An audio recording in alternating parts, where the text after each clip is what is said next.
Back from the break, and can they break another record? And the lineups are out. The U.S. men's national team playing host to Brazil coming up in an hour. We'll have a preview of that, plus a lot of NYCFC, MLS, and whatever else on the landscape we want to touch on a Wednesday night, NYCFC Views. Turn up your volume. Because you're about to listen to The Sick Podcast. NYCFC Views. Collins approaches the shot, and New York City wins the first MLS Cup on their first try, and they're going crazy. Tiene tiro y gol! Gol! New York City es el campeón de Major League Soccer! The sickest New York City FC podcast. It's gonna be sick. Man, do we have a lot to cover. Roberto Abramowitz, I'm Glenn Crooks, and we're going to briefly go over the lineup for the U.S. men against Brazil since we just got it. And then a little bit later on in the Kicking It Around segment, we'll provide more of our opinion, a couple of clips from Greg Berhalter, Tim Ream, just to kind of set the table a little bit for tonight. Roberto, first of all, how are you doing today? I am doing fine. Everything is pretty much the same from when I saw you today at New York City FC practice. Not much has changed. Yeah, how are you doing? Well, we're up at training, good training day, and we'll talk about what we learned from training today. And I've got a couple of things from Nick. And Alonso Martínez spoke, and so some good stuff. But let's go over the starters for the U.S. men.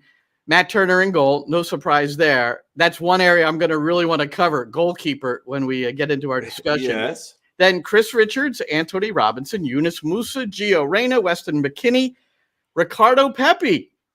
The superstar off the bench is going to get a start. Christian Pulisic will captain, Tim Ream, Tim Weah. And New York City homegrown product, Joe Scally will get another start at right back. He's really got a good chance if he performs well here, and then if he gets his opportunity in Copa America to be the guy ahead of Serginho Dest, who's out injured. Okay, Brazil, Alisson, Danilo, he's the captain, Marquinhos, Bruno Guimarães, Wendell, Vinicius Jr., Lucas Paqueta, Rodrigo, Rafinha, João Gomes, and Beraldo. That's the way they start, and there'll be a Honduran referee crew. So they've got a task tonight to see what they can do with this South American versus CONCACAF matchup. All right, so basically two lineup changes for the U.S. Musa and Pepi get the starts that they didn't play in the last game, or at least they didn't start in the last game.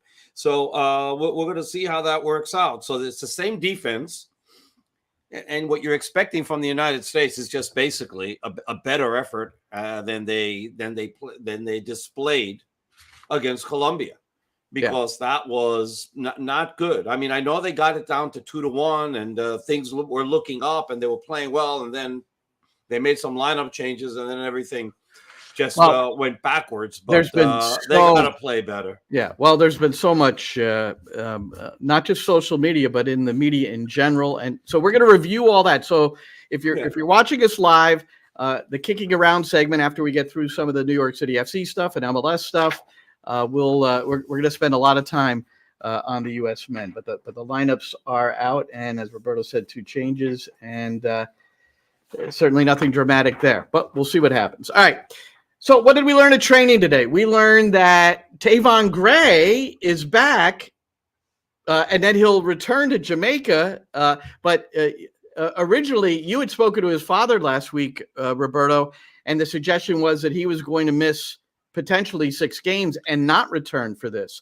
So I think what we gleaned from Nick Cushing today, he didn't say it directly, but it's in my pregame interview.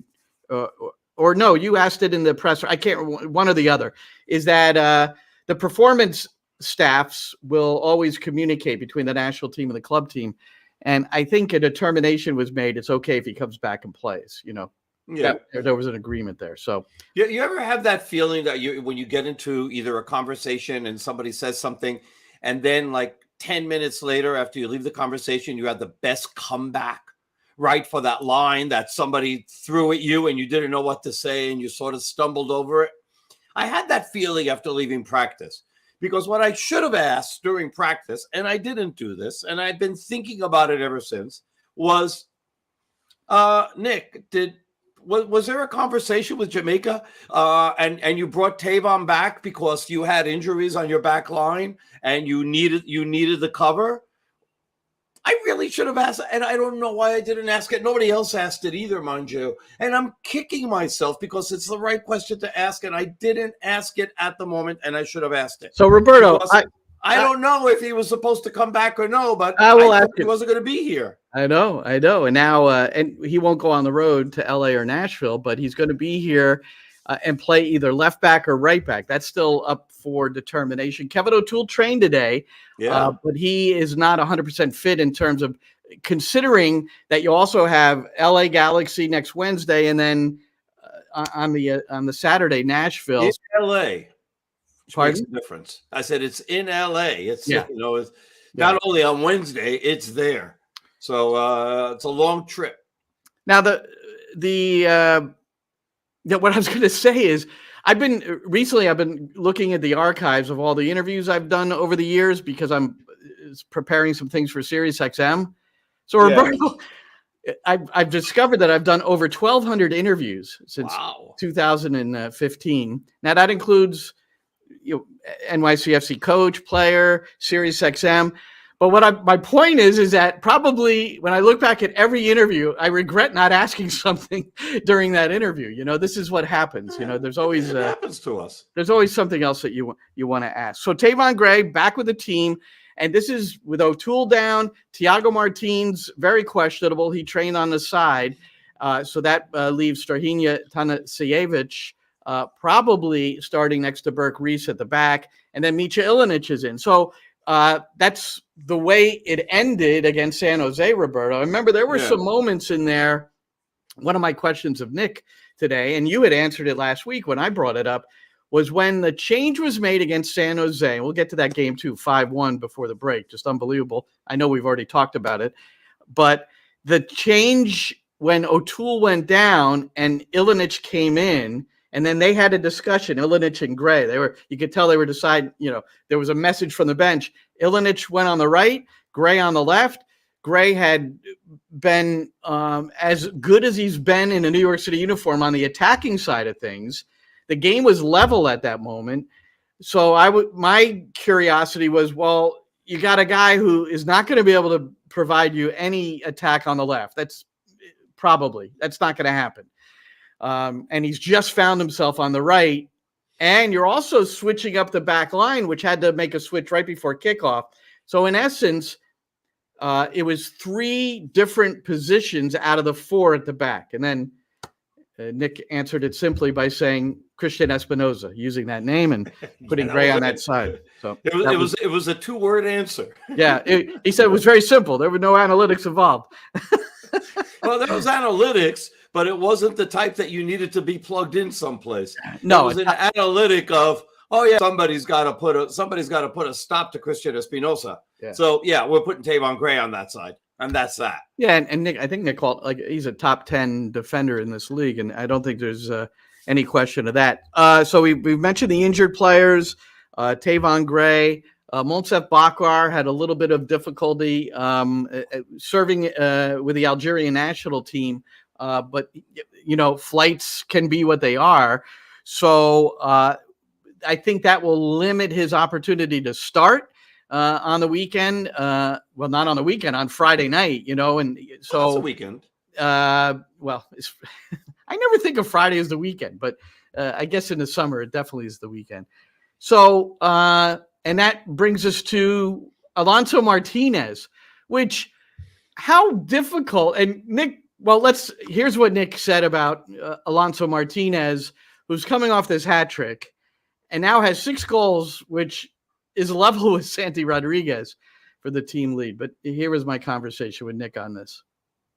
he equaled Santi Rodriguez for the club leading goals. So it would seem like one goal every 67 minutes, if my math is correct. It almost seems that you don't have a choice. Yeah, and I think it's a great example of our training program, of our roster build, of our culture that, it's competitive. we want the team to be cohesive. We want people to, want each other to do well, but we also want competition for places, right? We want players to want to take their opportunity. And, Alonso's shown this year that he's clinical. In the minutes that he's played, he's returned a great amount of goals for the minutes that he's played. His stats are really high. And, to come in and feed off the impact Maxi Morales had, the impact that Santi Rodriguez can have in those type of games is exactly what we're looking for in a striker. But it's almost like a virtuous circle, right? Every time one does well, we push the other two. So it's a continuous thing for us. We want our strikers to be all scoring goal chances. Before he got even into any action this year, you talked about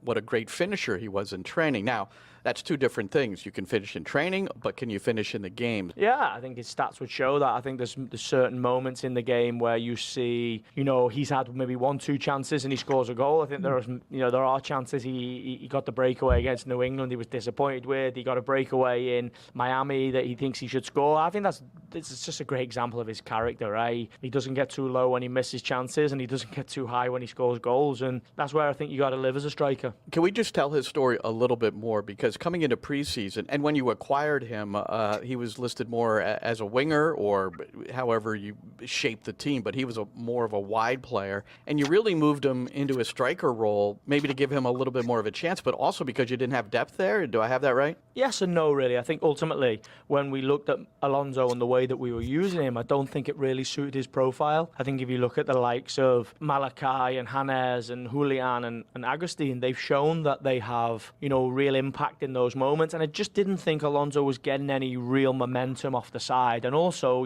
those four are really performing at the moment. And I think the one thing that the coaching staff have done really well is they highlight really quickly that his attributes are his timing to run in behind is excellent. His short, sharp movements are good, and he's really clinical. So, when you're not scoring goals, you may as well move the clinical guy in front of the goal. It's as simple as that. That's about right. That's good coaching. Right. Yeah, good coaching. Molcep Bakar has one goal. Jovan Mijatovic has no goals. So, and Alonso Martínez has 6 in 4. And 5 is a center forward. Either way, he's got 6 goals in 402 minutes, Roberto. That's all I know. I don't care where he was. That's pretty good numbers, no matter how no matter how you look at it. So it was fun to speak with him today. I mean, he's obviously feeling good about himself. But how about the smirky smile when he was describing, his goal-scoring prowess and his confidence level at this?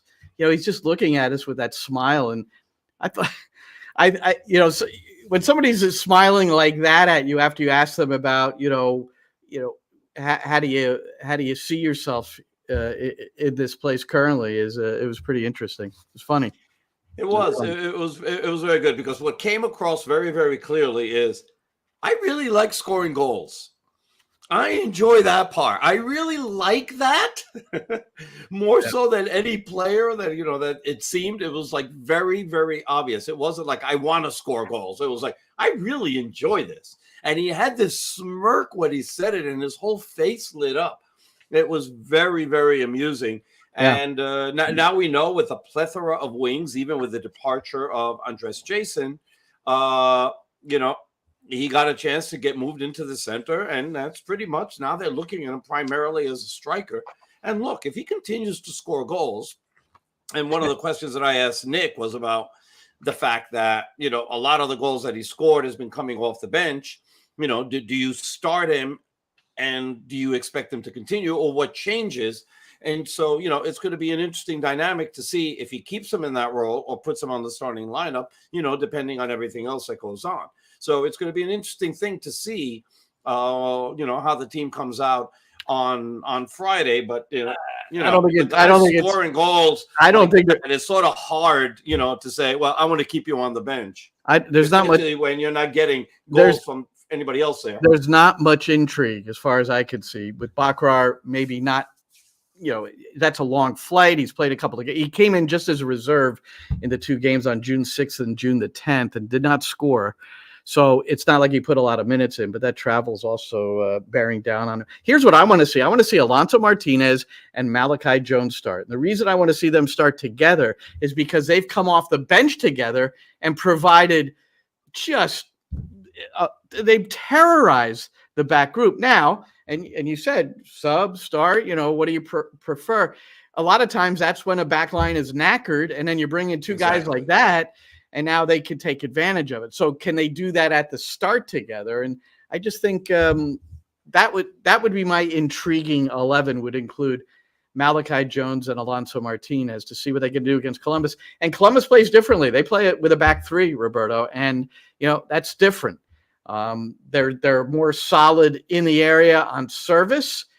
So we'll defensively, that is. And Columbus, they generally score a lot of goals. But the wingbacks in Columbus are going to have to defend. They're not going to be able to go as forward as they might like, because if they get caught too far forward, those long balls that New York City has been playing lately over the top, for these guys to latch onto them, I mean, that may cause Wilfred Nancy a couple of headaches here and there. Walde Amundsen, throughout most of the year, has been that left central defender, the former New York City back. But Evan Chaberko, the Ukrainian, has taken his place in the starting 11 over the last 3 games. So we'll see what goes on. Amundsen has played in every match, started the first 11, but he's been a reserve in the last 3. And the other Columbus Crew announcement, Aiden Morris, he looks like, again, nothing official, but boy, there's been some real reliable reporting that says he'll be moving on to Middlesbrough. Not completely clear when that move will be made, but of course, Columbus, I don't know how much Bezbachenko is involved with this. He's gone, but I'm sure he's in the midst of this, acquiring Dylan Chambost. I don't know if that's the way it's pronounced. He's a midfielder from Saint Etienne, and you can tell Wilfred Nancy in his presser this week, very excited about this guy, offering a different profile in the midfield, somebody who could really control the game better, which is the way Wilfred Nancy wants the game to be played. So, but I don't think he's available until the transfer window opens, if I'm not mistaken, which would be in July. He'll be available for selection on July the 18th. So we'll see what happens with Aiden Morris, who could still play for Columbus right now, because obviously there has been nothing signed. All right, so Columbus is coming off this loss at Pachuca in the CONCACAF Champions Cup Finals, 3-0. And I think the way Wilfred Nancy handled it post-game, and when we're watching the game, we don't know that nearly the entire team suffered from food poisoning, and coaching staff. So they were in difficult shape, as Wilfred Nancy put it. They gave their best effort, and then he mentioned it a little bit during the presser. But in his presser this week, he made it very clear, and I want you to, I don't know if I told you this, Roberto, but I was on the phone with someone recently, about a week or so ago. It was in the morning, and this person had said he just got through speaking to somebody in a very upper level at Columbus Crew SC, and they were really looking seriously into whether they were food poisoned on purpose.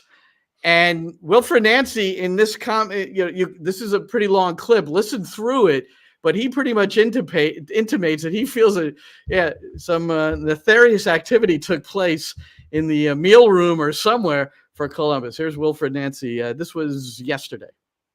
But I stopped watching the game because the reality is, when you are sick, we were all sick. I'm not a bad loser. I hate losing, but I respect the defeat.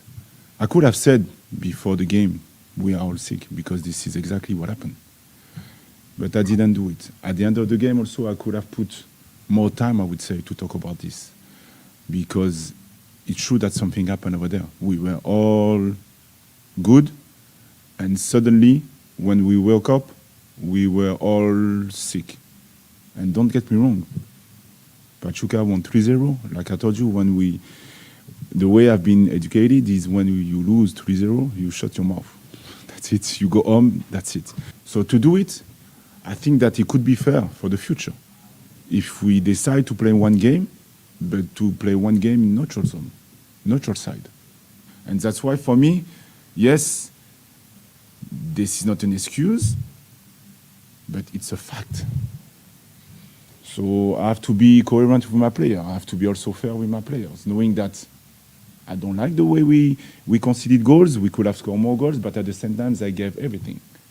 So that's why for me it's a weird situation, because final step like this, we had the possibility to have a better game, but we were not physically ready for that.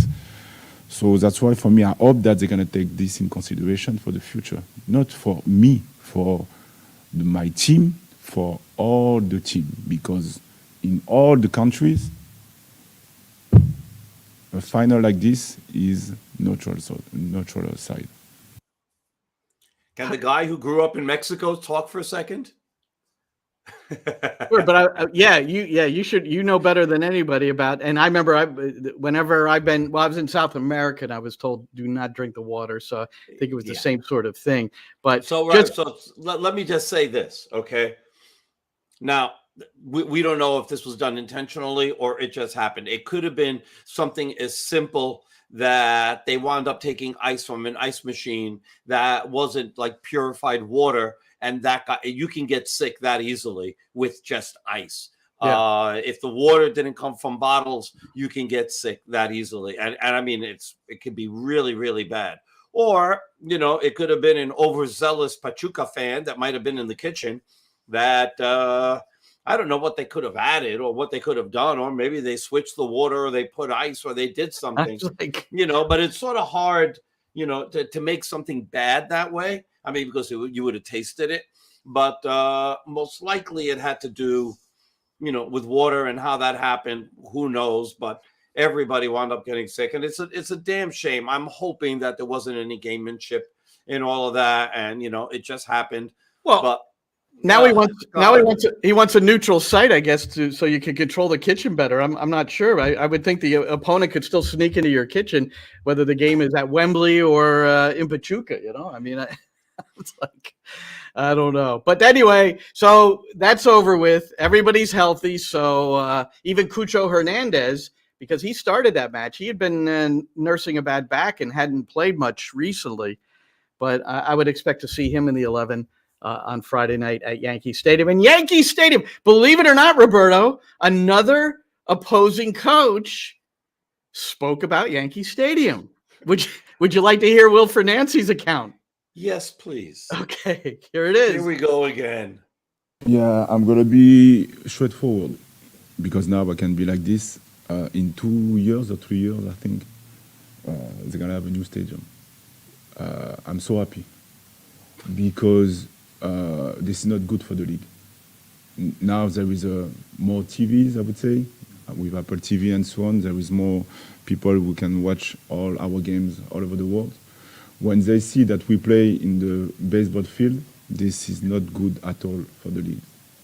Simple as that. This is really bad. Really, really bad. We know why we do that, but people overseas, they don't know why we do that. And if we want to be good, we cannot play in this kind of pitch. So I don't like to play over there. Simple as that, because the pitch is not the good dimension. You know that when you are in your net, you try to look for the other net. This is not straight. The pitch is not good. This is not a pitch to play soccer. Simple as that. So we're gonna adjust like we used to do for many years. But I'm really happy that finally, because I know that the league wanted to have, and also obviously the New York City FC wanted to have a new pitch, and now they find a way to do it, and this is good. This is good. But it's really, really bad. But look, we've been down on the field, Roberto, both at Yankee Stadium and Citi Field. I mean, good thing Wilfred Nancy, I cannot remember the opponent, but it was a game at Citi Field, and they painted the penalty spot on one end in the wrong area, and it was completely offset. center from the goal, and they had to remember quickly this. Well, I was down there with Maddie, and we saw it, and then we saw Matt Pellegrino was out there, the operations director, with a bunch of grounds crew, and they had to quickly erase the penalty spot and then move it to its proper location. Do you remember in Montreal in a CONCACAF Champions League game? It was a final. It was between America and Montreal. They painted the penalty box wrong, and they had made it too narrow, and they had to delay the game because they had to erase the lines and repaint the penalty box. Where at Stade Saputo? Is that No, it was at Olympic Stadium. Because at the Olympic. 53. They were putting 53,000 people at that game. Oh, I don't. And they had to repaint the penalty. And it just obviously looked weird. And I was like, oh, this is not even a mistake here. That's it. I'm like so tired of people complaining about this. I've mentioned this before. The dimensions at Yankee Stadium are 1 yard longer than Fulham's Field, which is Craven Cottage, and it is 1 yard shorter than Craven Cottage. Craven Cottage is 109.71. New York City Fields, either at Citi Field or Yankee Stadium, is 110.70. Right. I don't ever recall hearing anybody in any preview of any Fulham game talking about the unfair advantage that they have because they play on a smaller field. Yeah, but it's great. But the thrust of Wilfred Nancy's argument, I thought, it started with Apple TV. And let's face it, when you watch a game on, we don't always do that because we're there broadcasting the game. But when you watch the games at Yankee Stadium, because of the shape of the stadium, where the cameras can be situated, it really, really has a poor visage. It's really agreed tough to watch. It makes the field that is already small look really like a postage stamp. And so, that's the part I think he emphasized more, that because he talked about Europe. I'm sure he's got family and friends in France who watch these games, and I'm sure they go like, what the hell is that? And they don't know. Like he said, they don't know. They don't know that. Well, then it's up to Apple TV and their announcers, if they're going to be as international with that, for them to be able to fully explain what's going on. That's up to them. If they don't know, that's because they're not being informed, or they can just listen to our broadcast and they'll be informed. Yeah. This narrative of every field in the world is like a Premier League field that looks like that looks like a billiard table, and it is absolutely perfect, is crap. Because all you have to do is go outside the Premier League, right? And outside probably Germany and Italy, and not all of Spain, because I've seen games in Spain and some of the smaller teams where the field and the penalty box, especially where the goalie is like it's already all chewed up. Okay. And then you start going to different countries and you start looking at those fields and those stadiums. And my goodness, okay, there's nothing great about them. So, yes, I know we're in a first world country and it's the greatest city in the world and all of that. And yes, New York City is eventually going to get their own stadium. 2027 can't come soon enough. But it's just over the top, all these complaints about Yankee Stadium. There are a million fields all over the world in professional teams and professional leagues, some better than MLS, some worse than MLS, that are a lot worse than Yankee Stadium. It's freaking enough. I thought my tweet was pretty cute. Did you read it?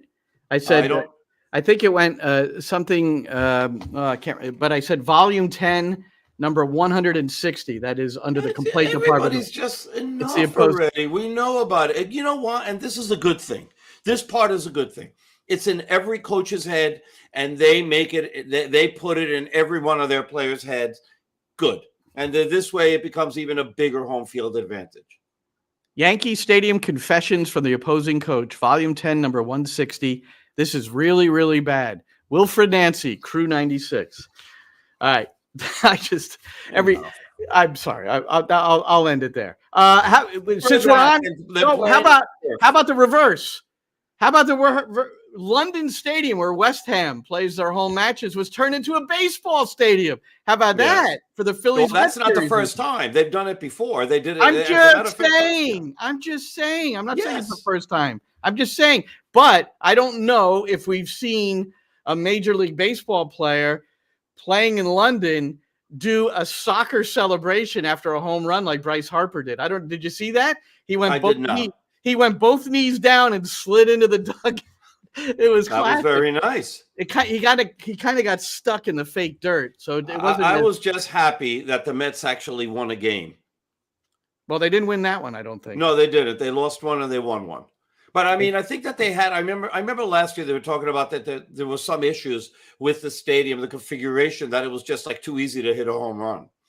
As big as that stadium is, to try to squeeze in a baseball diamond and in a whole baseball field, it's the dimensions are very friendly, even friendlier than Wrigley Field. Well, Friendly confines of. How about Wrigley Field hosted an NWSL game, the National Women's Soccer League, and they set an attendance record, did the NWSL, for a standalone game, over 35,000 at Wrigley. The hometown Red Stars lost to Bay FC 2-1. But so all this baseball and soccer stuff, very exciting, very exciting. Very exciting. And now the Red Stars, by the way, their next game, I don't know where they're going to play it because they've rented out their stadium. They don't have a place to play. Okay. Hey, maybe they could go back to Wrigley or Comiskey. I don't know. But the one thing we know about this New York City Columbus match, this is a juicy match, man. This is something to really look forward to with New York City. What kind of form they're in? They're trying to set a club record and win their 6th straight, and Columbus, defending MLS Cup champions, and they're just they're sensational to watch. So we'll see how they handle Yankee Stadium. We'll see if New York City can keep up what it has been, winning 8 out of 9, 1 loss in their last 11. I mean, it's been good. It's been good. So here's a question I have for you. Okay, you as a coach. Okay. Are you happy that you had a week off when you've won 8 out of your last 9 and 5 in a row? Yes. When you're only left back, and I say only, he kind of is. Kevin O'Toole goes out with a hamstring, which they thought was severe at first, and they're very happy to report that as he practiced full the last 2 days. So that's great news. And you lose Thiago Martínez, who I believe you learned also had a hamstring. He's still working his way back, did not train in full today. So you wonder, that doesn't mean he's not available for Friday, but you just wonder if they would push him, knowing that you've got the Galaxy midweek on the road and then Nashville on the road following that. So that I'm answering yes, because I think they were, even though it was going well, it's a tired team. Santi Rodriguez has played 1 billion minutes, and I think the break was good. I think it'll serve them well. But we'll see tomorrow. I agree with you. I'll definitely agree with you on that. I just wanted to hear your take on it. But normally I'd be like, continue to play. But in this case, the rest comes in very, very handy, especially when you have a cross-country trip right after the game. So, or a day after the game. For sure. We had Raquinho Topps playing cards winners last week. It was Sidney Clayton and Steve Peter. And we'll be doing something else. I have more cards to give away. Successfully answering the question, who is David Villa's partner up top in the very first game played against Philadelphia in 2015? It was Adam Nemec, who is still playing at the age of 37, scoring goals everywhere, but in the 5 boroughs. In New York City, yeah. All right, Roberto. What else do we have here for? No, before we leave MLS, we had some coaching changes, so I think we should just bring that up. Yes. Nico Estevez is out at Dallas. I'm going to kill you on that pronunciation, but Nico Estevez, Gonzalo Pineda out at Atlanta, and earlier Gary Smith was out at Nashville. So there's been 3 moves so far. Can I ask if there's anybody that works in publicity or writes up the press releases or the headlines for the press releases, if you're listening? So here's how FC Dallas announced Nico Estevez. They said they announced, the headline was announcing the departure. They used the word departure of Nico Estevez. Now, I went in and to the Oxford Dictionary. We're going to rely on Oxford, aren't we? Okay. Here's how departure is defined: the action of leaving, especially to start a journey. So what freaking journey is Nico Estevez starting? He wasn't departed. He's not departing. He was dismissed, sacked, fired. Just say it, man. Just say it. Now, Atlanta United, their headline was, they have dismissed Gonzalo Pineda. So that's the way to say it. They made the action. Garth Lagaway said, enough is enough. We need somebody new in here. And so you got 3 interim coaches now. Gary Smith, I didn't look that up. I'm not sure how they termed his, but they had a lot of I don't know if it's lawyers or what it is getting involved. Just like say, he's been dismissed, he's been fired, and move on. That's what you've done. Where's he going? The departure? I love that word. Departed. I love that word. See, when they say he departed, that seems to be that he said, I quit. Yeah, kind of. Yeah. Because departing means this is an action that you've taken yourself. He did not depart. They kicked him out. There's a difference. And so, because had they not kicked him out, he would probably stay. He was staying there. Yeah. So, it's terribly worded. Absolutely 100%. Yes, he was fired. And that's the way it should be worded. And you got the impression. I don't understand. I'm with you. I don't understand why this has to be so damn convoluted and why they have to go through a freaking word salad when it's just not necessary. Or in these same press releases, they're written all across the league. There's 29 of them. We get them all in our inbox. When the team loses, you don't know the score until like the 4th paragraph. Come on, guys. Too. Let's just tell the story. It's okay. You lost. You lost your 5th straight. That should be the headline, right? Galaxy lose their 5th consecutive match. Well, they're not going to say that. Greg Vanny fumes in the post-game interview. Yeah, they're not doing that. Although I think it would be a hell of a lot more fun, and maybe maybe they would draw some more attention. And this league needs to find ways to draw attention. I always thought, by the way, that the league, when they were controlling their own website, when they were doing news and all that, I always felt that they should have done 2 different things that they don't do. Right. One is that they should have covered other leagues as well, because you're trying to draw in global interest into MLS. And 2, you should allow for independent writing and hold your freaking nose when they say something that's negative. Just hold your nose, okay? Because you need people to write about you. And when you're doing, when you're having, your own write-ups, right? And for a lot of teams, it winds up being almost like the only write-up aside from bloggers and things like that, right? And then, you don't get the full story because they want to term everything in a positive way, as positive as it can.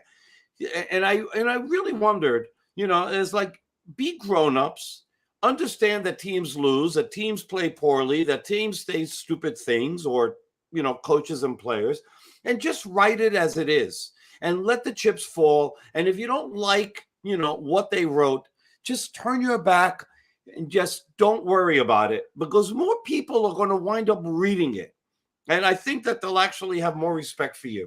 Well, it's sort of like, no, you can't write anything negative. Well, everything's got to be positive. They played great despite losing 5-0. Let me just interject for a second, because I'm going to give Toronto FC and New York Red Bulls credit, and our own New York City FC, although to a lesser extent, because the Red Bulls in Toronto, they put every word from the entire press conference into a transcript.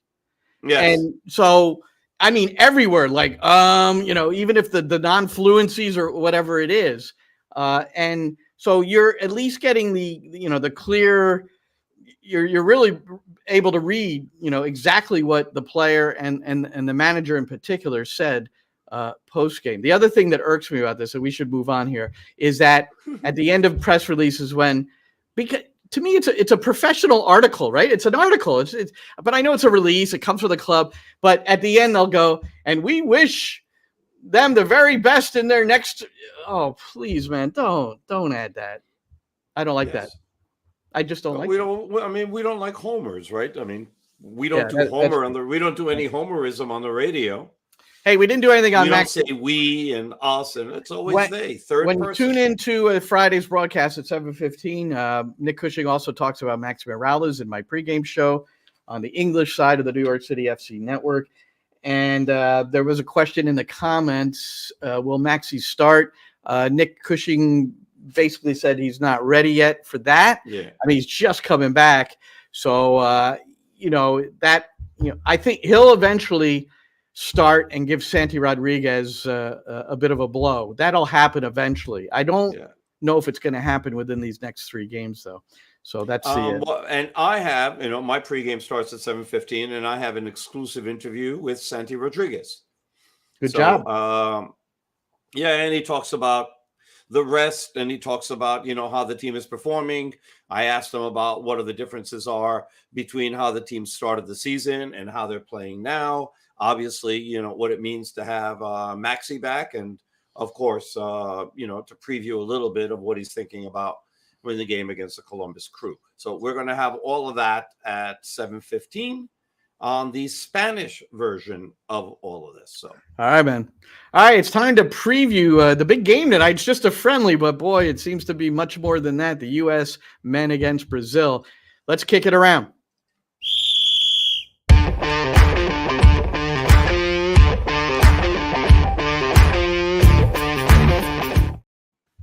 All right, Roberto. So the U.S. men coming off a 5-1 defeat to Colombia in a home match on home soil.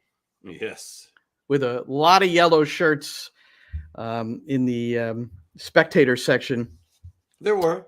But by the way, a lot of those yellow shirts, for people who were there in Landover, there were a lot of, Colombian Americans there.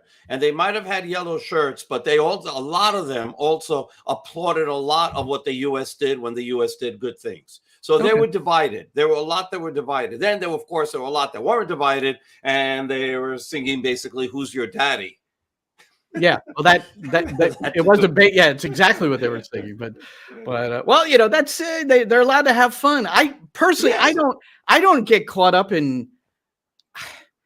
I think it's wonderful that we could fill a stadium or come close to filling it, and I don't care if it's the opponent that is a little more passionate about the event and they come out. Congratulations to them. Give them the credit, man. I mean, if you want to do the job, get your butt to the stadium, man. I mean, I don't want to hear about that. Right. 2 things. First of all, I always think that U.S. Soccer can do a better job in marketing when it comes to that. Oh, and ticket prices. Right.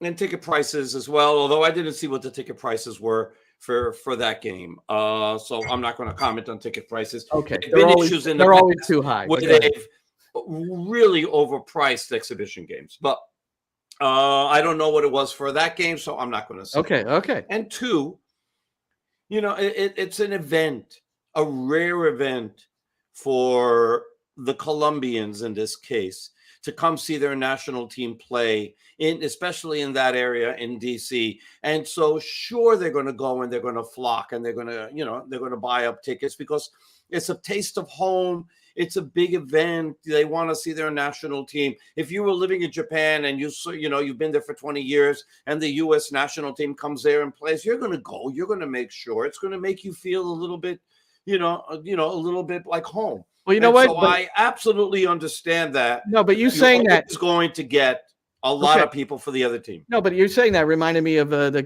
Comunicaciones playing up at East Hartford against New York City in the what used to be the CONCACAF Champions League, and there were 13,000 people in attendance, and I think and I don't think I'm overstating this, or 11,000 of them were Comunicaciones fans. Absolutely, and it was an away game. And I met a couple. I stayed overnight. Met a couple in the hotel the next day, and they had driven in from like Pittsburgh. But just like you said, it's like that's close enough for them to see their team, which they would not normally have a chance to see. I want to tell you a story. And this, when the United States gets to have passionate fans like this, they'll be over the hump.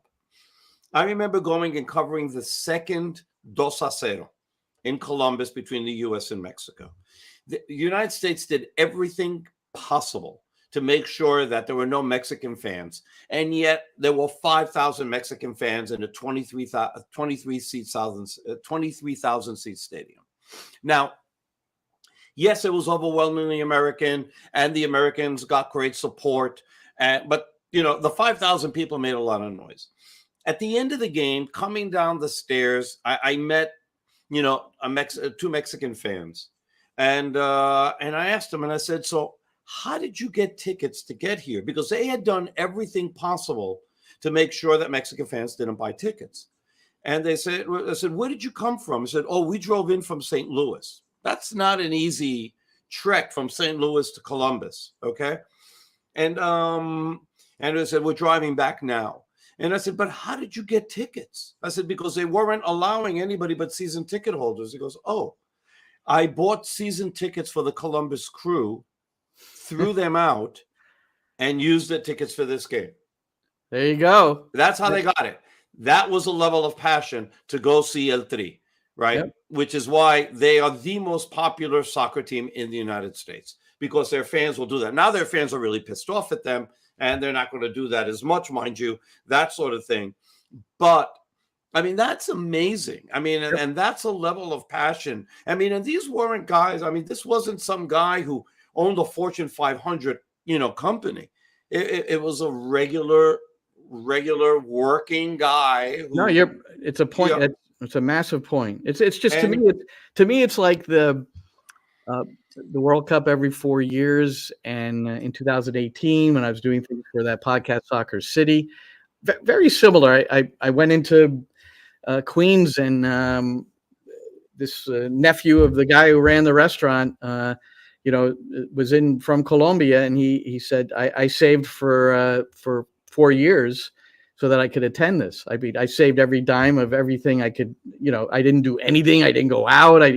Everything was about getting to Russia, because he was in the States for a little bit, and then he was on his way to Russia to see the games. And I was like, my goodness, that another, how many people? I mean, that's a passion that soccer can bring and sports can bring.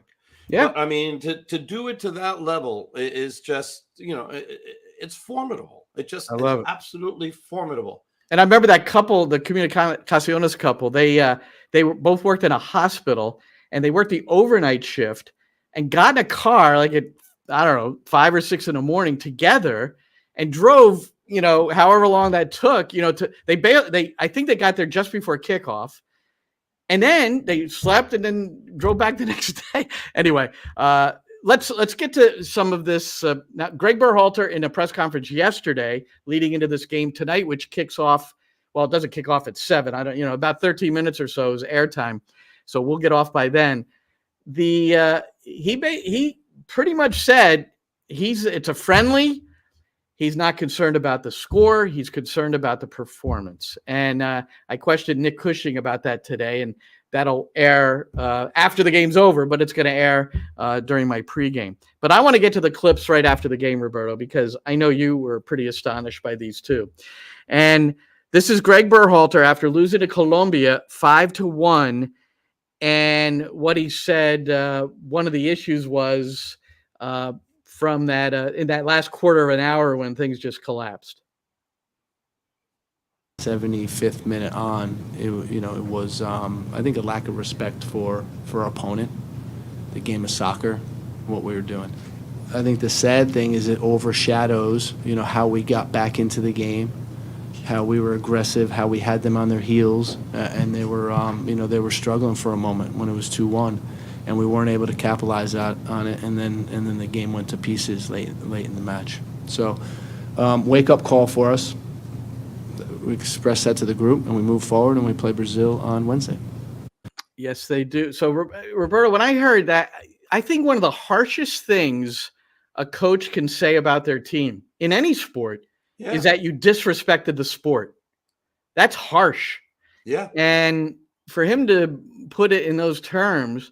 And then, Colombia, And boy, I'm telling you now, Roberto, I don't have a massive Twitter following. I have like 8,000 plus, so it's, I don't normally, if I put something out, I get, 1, 2, sometimes 3,000 views, whatever.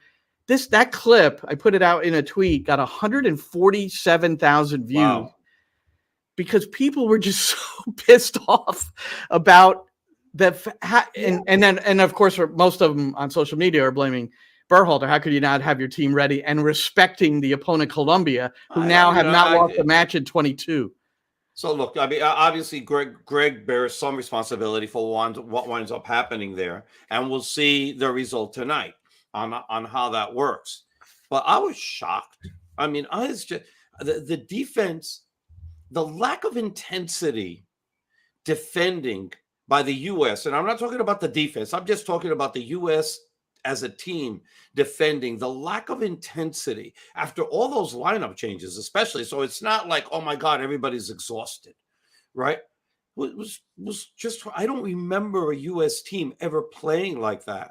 And I mean, it's enough for, Berhalter obviously to say what he said, to be pissed, to put that out there in public, right? Because he didn't defend his players. As a matter of fact, I mean, he attacked them by saying that, and good for him for doing that. I want to see, two things: how the players who didn't play well, how they interact, or how the players, who started and got them to 2-1, talk to the players who came in and were part of that collapse, and how he deals with those players, right? Now, we already saw the starting lineup. There are only 2 lineup changes for the U.S., Musa and Pepe coming in.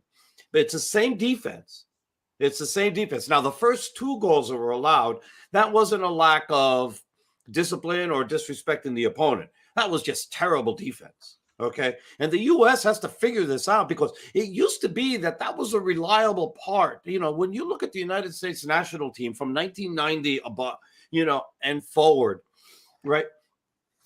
You look at the defense and you go, we always had great goaltending, and you always had defenders that would just bleed for the team and make sure nothing would happen. Okay. And there was always great character. There was always great passion. There was always, that you never felt that they owed the game a thing. Right. I just didn't see it in the last game. And I haven't seen it, that sort of thing, in a while. And the U.S. has to figure this out, and Greg Berhalter has to figure this out. And if the guys who are starting aren't it, if they don't play with that amount of grit and guts and, kill themselves out there, because that's part of the U.S. pedigree, it always has been, then find 4 other defenders who are going to, if they're not going to do that. Well, like and that said, includes, and that includes midfielders, forwards, everybody who's supposed to come back. Well, no, just blame the defenders. Part of your responsibility as a midfielder is to recover, and he made a definite point. And I mean, look, I remember texting you because I couldn't see the game live, and that's because I was at the Stone Pony in Asbury Park for a celebration. A guy has written a book, interviewed 150 people. This is one of the most iconic music venues in the country. The Stone Pony, it's where Bruce Springsteen cut his teeth, Steve Van Zandt, and the rest of them. But I watched it the next morning. I remember texting you going because I had read all the reports. I was like, holy smokes. And I said, Roberto, it's worse than everything I read. It's terrible. I got to watch the last 20 minutes. So I was out in Bridgehampton supporting a friend of mine who's an artist in New York, but she's living in Connecticut right now. It's Sandy Cohen Art. You can follow her on Instagram. I shared a lot of stuff on my Instagram. She's just an absolute fantastic artist. So I went out there to support her showing. And so I was out there, and then I was able to go to a restaurant and ask them to put the game on. And I was able to see, the last 20 minutes. It was 2-1, and I saw the lineup changes, and I saw the team fall apart, and I was like, "Oh God, this is horrific."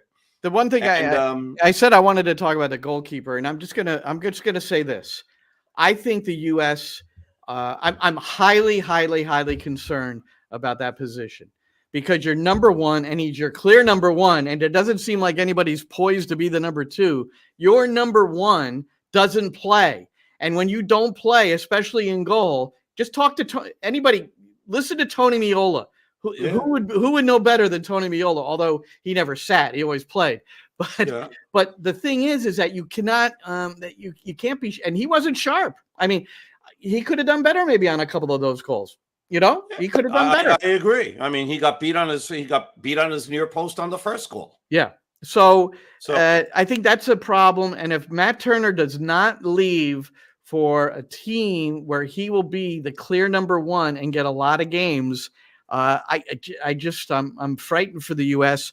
come 2026. So he was a starter at Nottingham Forest, and he lost his job once. Then he got it back because of injury, and then he lost it again. And he would make a ton of fine saves, but then he allowed a few horrific goals, and they had no choice but to be able to replace him. So now he's going to go in, and we'll see if he competes for number one, and everybody gets to start fresh. But if he doesn't get to play, then he either has to find another team, or the U.S. national team has to figure out if, maybe it's Horvath, maybe it's Zach Steffen, or maybe it's one of these Sean Johnson. I don't know. No, it's going to be neither of those two. And the only this is my opinion, of course, is the Gaga Sloninas of the world, and this younger set, the Chris Brady's, the really young guys, and the Schulte, who's now in the Columbus goal that we're going to see on Friday. He was for the U.S. national team yesterday for the Olympic team. Right, he played for the Olympic team, and they lost 2-0 to Japan. In another horrific game, by the way, for the U.S. Japan, but that had nothing to do with the goalkeeping, man. Japan was just so superior. But it just was. I don't get it. The team had no idea about attacking. There were no creativity. It was just they had no shots on goal throughout the entire game. And this is a team that thinks that they can afford to leave Diego Luna off the freaking team, when he's probably the most creative player that we have in that subset. He's having a great season in Real Salt Lake. Let me play one more Barhalter post game, and I'm playing it because it drew again a lot of angst in the soccer community. Not 147,000 views. I think this one got about 30,000, but a lot of people responded. And this is again post game. And he's talking about how they got themselves into difficulty with a superior attacking team. Game will help us understand that when we don't do, the things we're supposed to do, we'll get hurt really quickly. And that's, I think, if I'm taking one thing out of the game, if the guys are taking one thing out of the game, it's like, you guys, you got to play a very strong game. You got to play for 90 minutes in this game, or you're in trouble. And you see how quickly a guy like Diaz, you give him a little bit of space, you're dead.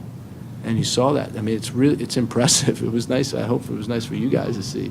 But it is, a wake-up call like that, attacking quality, you're in trouble. And guess what? Wednesday, you got Vinny coming to town. It's not gonna be easy. Vinny Jr. coming to town. But the part that people really went crazy about, which you can imagine, is when he said, "Yeah, that was impressive, wasn't it?" I was like, "Oh boy."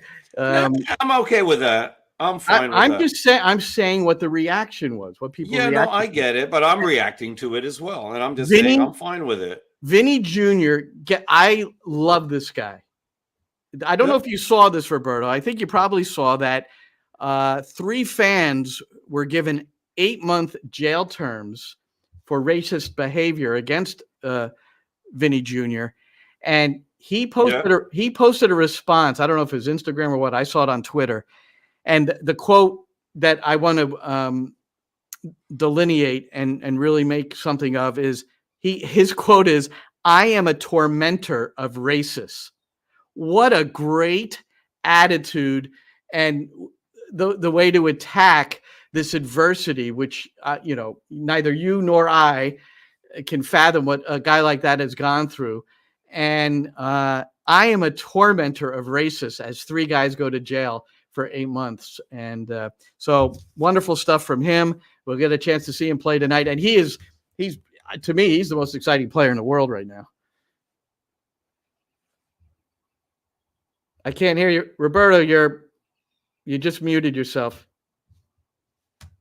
And if you can't get yourself back on, I'm just going to close the show. Can't hear you. I don't know if they can hear. There you are. All right. There we are. I don't know what the hell happened here, but something happened. I can't blame my cat. I just want to go through this very quickly. Here's the top 6 for the lineup, and we got to go in like 10 seconds. But okay, so here we go. Paquetá plays for West Ham. Guimaraes plays for Newcastle. João Gomes plays for Wolves. Rafinha plays for Barcelona. Rodrigo plays for Real Madrid. And Vinicius Jr. plays for Real Madrid. Good luck, U.S. defense. I want to see them play better. I think they will play better. Let's see that happens. We're going to find out in a few minutes. Hey, it's great. We've been live on NYCFC Views.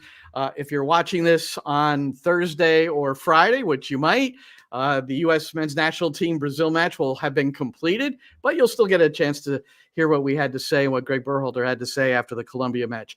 Roberto and I will be on at 7:15 on the New York City FC Network with our pregame show. And then the live commentary begins with a kickoff at 7:40 at Yankee Stadium, New York City against Columbus. So for Roberto, I'm Glenn. Thanks so much for being here with us on NYCFC Views. And that's a wrap. Hope you don't miss us too much until next time. Follow the Sick Podcast NYCFC Views on YouTube, Instagram, Facebook, Google Play, and Apple Podcasts.